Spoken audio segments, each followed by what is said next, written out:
یہ ہے ضیاء القرآن، یہ ہے ضیاء النبی، اور مخاطب میرے ہیں بھیرا والے، اپنے ابے کے لکھے ہوئے سے کیوں بھاگ رہے ہو؟ اور ان کے فضلاء کو بھی میں کہتا ہوں ہمارے خلاف خرمستیاں مت کرو، اور اپنے ان استادوں سے پوچھو، اعلی حضرت سے جو بے وفائیاں کرتے ہو، حسام الحرمین سے جو فرار اختیار کرتے ہو، جو غلط عبارات کا دفاع کرتے ہو، وہ علیحدہ ہے، یہ جو کچھ تمہارا ابا لکھ گیا اس سے کیوں بھاگے ہو؟ اس کا مجھے جواب چاہیے۔ کچھ جگہیں ایسی ہیں، بڑے بڑے مدارس ہیں، انہیں سمجھا جائے گا کہ وہ خانقاہ تو علم و حکمت کی خانقاہ ہے، کہ اتنے ہزار لوگ وہاں سے پڑھ کے نکلے ہیں اور وہاں ہر وقت دین پڑھایا جا رہا ہے۔ اگر ان جگہوں پر دھندہ ہو رہا ہے اہل سنت کے خلاف، تو پھر آپ سوچ لیں کہ پیچھے بچے گا کون، اور باقی خانقاہ کیسی بچیں گی؟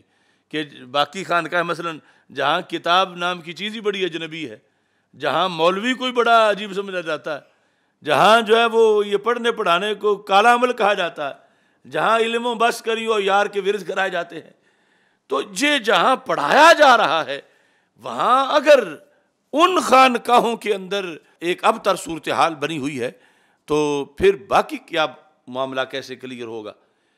اس طرح کی جو پڑھی لکھی خانقاہیں ہیں ان میں سے میرے سامنے کئی ہیں، لیکن مثال میں بھیرا شریف کی دے رہا ہوں کہ اب وہاں ایک بہت بڑی یونیورسٹی ہے، بہت بڑا دارالعلوم ہے، اور سال ہا سال سے پڑھایا جا رہا ہے، سکھایا جا رہا ہے۔ اس درگاہ کے لحاظ سے وہاں تشیع اور تصوف کو مکس کیا جا رہا ہے، خود ان کے اپنے پیر صاحب کے لکھے ہوئے کی روشنی میں، تو پھر باقی معاملہ کیا رہے گا؟ مثلا ایک تو ان کے پیر صاحب کی وہ باتیں ہیں کہ جس پر مثلا جو دیوبندی بریلوی اختلاف کو انہوں نے فروئی کہا، اور اس طرح حسام الحرمین کی خلاف ورزی کی، اور بہت سی قابل اعتراض باتیں ہیں جو انہیں چاہیے تھا کہ اپنی کتابوں سے ان کو نکال دیتے، اور اب تک انہوں نے نہیں نکالی، وہ ایک علیحدہ موضوع ہے۔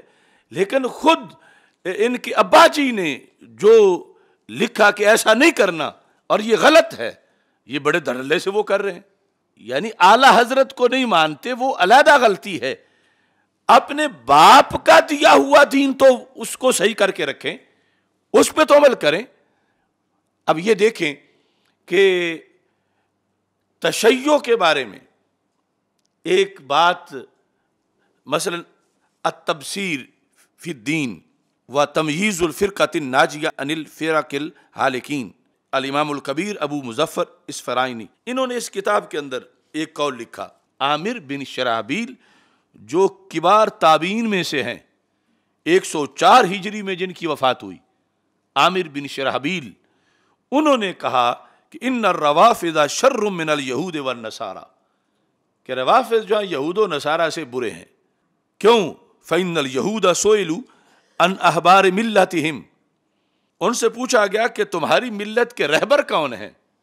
تو انہوں نے کہا اصحاب موسیٰ، کہ جو موسیٰ علیہ السلام کے اصحاب ہیں وہ ہمارے لیڈر ہیں۔ دوسری روایت میں ان سے پوچھا گیا خیر کون ہے تمہاری پوری ملت میں؟ انہوں نے کہا اصحاب موسیٰ علیہ السلام۔ کہتے ہیں نصارہ سے پوچھا گیا ان احبار ملتہم، کہ تمہارے نزدیک پورے نصارہ میں سے کریم لوگ، بہتر اور سردار کون ہیں؟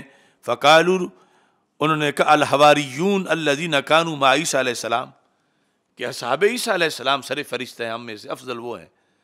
یہ کہتے ہیں سئلت الرافضہ، روافض سے پوچھا گیا ان شر ھذی الامہ، کہ اس امت میں سب سے شریر لوگ کون ہیں؟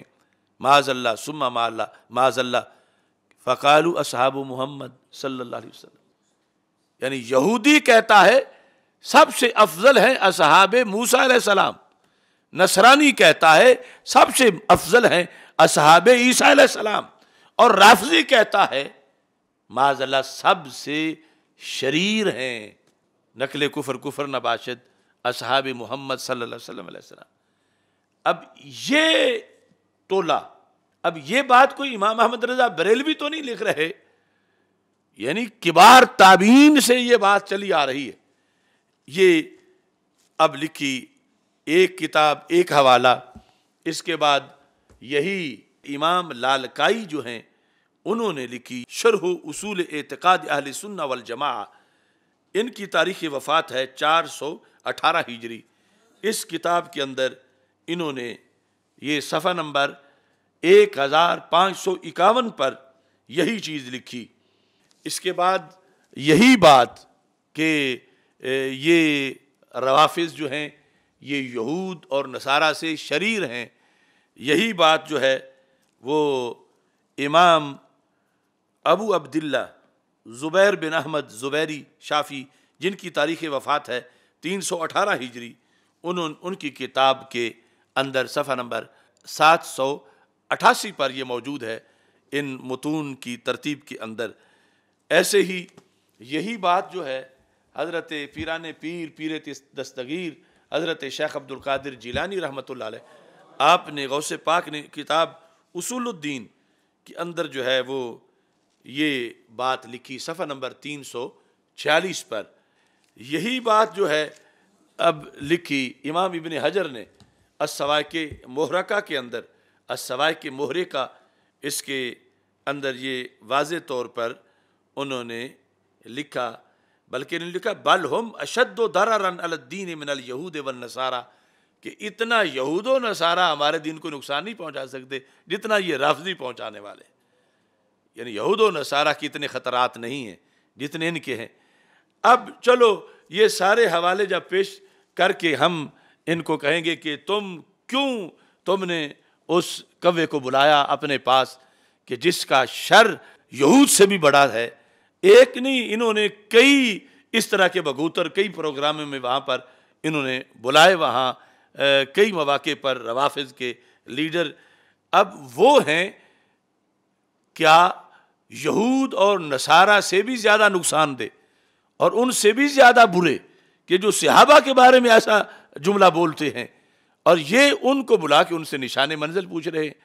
اور پھر چلو یہاں تک یہ پھر جب ان سے انہی کے طلباء پوچھتے ہیں، انہی کے مریدین پوچھتے ہیں تو یہ ایسا تم نے کیوں کیا، تو کہہ دیتے ہیں ہم معتدل لوگ ہیں، ہم معتدل لوگ ہیں۔ میں پوچھنا چاہتا ہوں کہ یہ تو لفظ معتدل پر بھی ظلم ہے، لفظ معتدل پر بھی ظلم ہے۔ رات کے وقت کوئی کہے اب دن ہے تو اسے کہو کیوں جھوٹ بولتے ہو، رات ہے، کہ نہیں ہم معتدل لوگ ہیں۔ اگر رات کے وقت کسی نے دن کہہ بھی دیا تو کوئی بات نہیں، دن کے وقت رات کہہ بھی دیا تو کوئی بات نہیں۔ ارے وہ جواد نقوی کہ جس نے یہ کہا کہ بی بی کے ساتھ جو ہوا ظلم ہوا، ایک تو ایسے بغیرت ہیں کہ سیدہ طیبہ طاہرہ پاک رضی اللہ تعالی عنہا کا نام اتنا بے ادبی سے لیتے ہیں۔ اب بی بی کے ساتھ ظلم ہوا، بی بی کے ساتھ فدق بی بی کا مسلمہ حق تھا، تو یہ کیا بے نظیر کی بات کر رہے ہیں کہ اس کو بی بی کہہ کے، یعنی اس سے دیکھ لو کہ یہ کتنے بغیرت لوگ ہیں اور ان کا کوئی تعلق نہیں اہل بیت کے ادب کے ساتھ۔ یہ بی بی کے ساتھ کس کا ذکر کیا جاتا ہے اس انداز میں، اور وہ بھونکا جو ہے یہ کہہ کر کہتا ہے کہ بی بی کا مسلمہ حق تھا جو رسول اللہ صلی اللہ علیہ وسلم نے عطا کیا تھا، وہ لے لیا گیا، اور بی بی کے ساتھ یہ ایک رویہ اپنایا گیا، بی بی سے حق چھین لیا گیا۔ کس نے چھینا، کس نے ظلم کیا؟ اس کو بلا کر تو یہ اپنے ابے کی کتاب سے ہی اس کو سمجھا دیتے، یعنی یہ ہے ضیاء النبی صلی اللہ علیہ وسلم۔ اس ضیاء النبی کے اندر وہ کہتا ہے کہ ضیاء النبی میں یہ پہلے چونکہ میں تفصیلاً پیش کر چکا ہوں، حضرت صدیق اکبر اور فاروق اعظم رضی اللہ تعالیٰ عنہما کا یہ عمل حقیقت میں ارشاد خداوندی کی تعمیل تھی، یعنی فدق نہ دینا، اور سنت نبوی کی صحیح معنوں میں اطاعت تھی، اور ان حضرات پر کسی قسم کا الزام و اتہام وارد نہیں ہو سکتا، بلکہ وہ لائق صد تبریک و تحسین تھے کہ انہوں نے ہر قسم کے دباؤ کا مقابلہ کیا، لیکن فرمان الہی اور سنت محمدی سے سر منہ انحراف نہ کیا۔ ہاں اگر وہ ایسا نہ کرتے تو وہ قابل سرزنش ہوتے، اگر فدق دیتے تو پھر قابل سرزنش ہوتے، بلکہ اس وقت کا زندہ اور بیدار معاشرہ احکام الہی اور سنت نبوی کی اس خلاف ورزی کو کس کو اگر دے دیتے، اس خلاف ورزی کو ہرگز برداشت نہ کرتا۔ لیکن ہمارے ہاں تو الٹی گنگا بہ رہی ہے۔ اب اگلے جملے کس کے بارے میں کرم شاہ نے لکھے کہ تنقید کے تیروں سے ان مردان پاک سرشت کو گھائل کیا جا رہا ہے جنہوں نے عہد وفا کو نبھایا۔ کس سے؟ تنقید کے تیروں سے ان مردان پاک سرشت کو گھائل کیا جا رہا ہے، انہیں ظالم کہہ کر، انہیں زہرا پاک رضی اللہ تعالیٰ عنہا کا حق چھیننے والا کہہ کر، اور جس نے گھائل کیا ہے یہ اس کو بلا کے اپنے ہاں جپے مار رہے ہیں، اسی جواد نقوی کو۔ تو کم از کم اپنے ابے کی تو تھوڑی سی حیا کر لے۔ اگر ان کو اعلی حضرت کی کوئی شرم نہیں، ان کو حضرت صدر الافاضل نعیم الدین مراد آبادی کی کوئی شرم نہیں، اگرچہ ویسے اپنے آپ کو ادھر منسوب کرتے ہیں، تو کم از کم اپنے ابے کے تو شرم کرے۔ ان کا ابا لکھ رہا ہے، تو یہ جس نے تیر مارے ہیں اس کو بلایا ہے، اور بلانے کے بعد جب ہم نے اس پر اعتراض کیا تو اب کہتے ہیں یہ تو ایسے شدت پسند ہیں، ان کا کیا کہنا۔ تو یہ اعتدال ہے کہ جب تمہارا یاد کہو ابے نے غلط لکھا کہ یہ اس نے جھوٹ لکھا تو پھر یہ بات کرو، اگر ابے نے برحق لکھا تو پھر تم یہ اعتدال نہیں، تم بے غیرتی کر رہے ہو دین کے ساتھ۔ یہ کس چیز کا اعتدال ہے؟ تم دین سے انحراف کر رہے ہو کہ جن لوگوں نے اتنا بڑا حملہ کیا ہے اصحاب رسول صلی اللہ علیہ وسلم پر، بالخصوص سیدنا صدیق اکبر رضی اللہ تعالیٰ عنہ پر، سیدنا فاروق اعظم رضی اللہ تعالیٰ عنہ پر، تم ان کو بلا کے ان سے نشان منزل پوچھ رہے ہو، اور پھر آگے سے ایسی باتیں بناتے ہو، ہمارے کھاتے میں ڈالتے ہو کہ یہ سختی کر رہے ہیں۔ اگر یہ سختی ہے تو پھر اور بتاؤ اعتدال کا مطلب کیا ہے؟ یا یہ کہو کہ نقوی نے پھر صحیح کہا، نقوی نے صحیح کہا، جواد نقوی نے تمہارا ابے نے پھر غلط لکھا، جبکہ ابے نے تو صحیح کہا، یہ برحق لکھا۔ جو غلطیاں ہیں ان کو تو ویسے وہ علیحدہ معاملہ ہے، یہ صحیح لکھا۔ اور یہاں لکھا کہ جنہوں نے عہد وفا کو نبھایا اور راہ حق پر استقامت و ثبات کے انمٹ اور درخشاں نکوش ثبت کیے، ان کو تیر مارے جا رہے ہیں، اور مارنے والے تمہارے مہمان ہیں، مارنے والے تمہارے چیف گیسٹ ہیں، ماننے والے جو ہیں ان کو تم چوم رہے ہو، ماننے والوں کو تم مانکے کر رہے ہو، کہ تم اتنا نہیں کہ اپنے ابے کے لکھے ہوئے پر بھی قائم رہو۔ اور یہ جو بات تھی کہ یہود و نصارہ سے بھی یہ برے ہیں، تو یہ تو تمہارے ابے نے بھی لکھا ہے۔ وہ حوالے جو میں نے پہلے دیے اب ضیاء القرآن سے پڑھ لو، اگرچہ نام ذرا غلط لکھا ہوا ہے وہ بھی آپ اگلے چھاپے میں اصلاح کر لیں، اگلے چھاپے میں کہ نام لکھا ہے عمر بن شرحبیل، تو یہ عمر بن شرحبیل نہیں، عامر بن شرحبیل ہے، عامر بن شرحبیل، عامر بن شرحبیل شابی ان کا قول ہے۔ تو یہاں یہ جلد نمبر جو ہے وہ 5 ہے ضیاء القرآن کی، اس کا صفحہ نمبر جو ہے وہ 180 ہے، 28واں پارہ ہے، اس کے اندر یہ لکھا ہے الم تر الی الذین نافقوا۔ اس سے پہلے جو آیت کریمہ ختم ہو رہی ہے اس کے اندر ولا تجعل فی قلوبنا غلا للذین آمنوا، اس کی شرح میں لکھا ہے، کیا لکھا ہے پیر محمد کرم شاہ الازہری نے کہ عمر بن شرحبیل کا یہ قول بڑا عبرت آموز ہے۔ وہ عامر بن شرحبیل بڑا عبرت آموز ہے، مگر بچوں کو ابھی تک عبرت نہیں آئی۔ اپنے ابے کا لکھا ہوا کیا کہتے ہیں کہ رافضی یہود و نصارہ سے بھی ایک قدم آگے ہیں، رافضی یہود و نصارہ سے بھی ایک قدم آگے ہیں۔ اگر یہود سے پوچھا جائے کہ تمہاری ملت میں سب سے افضل کون ہے تو وہ جواب دیں گے اصحاب موسیٰ علیہ السلام۔ عیسائیوں سے یہ سوال کیا جائے، یہ انہوں نے عیسائیوں سے کہا تو میں نے عیسائیوں بولا، میں ان کو صرف نصارہ کہتا ہوں، اور اس میں پوری بحث ہے، وہ علیحدہ کریں گے۔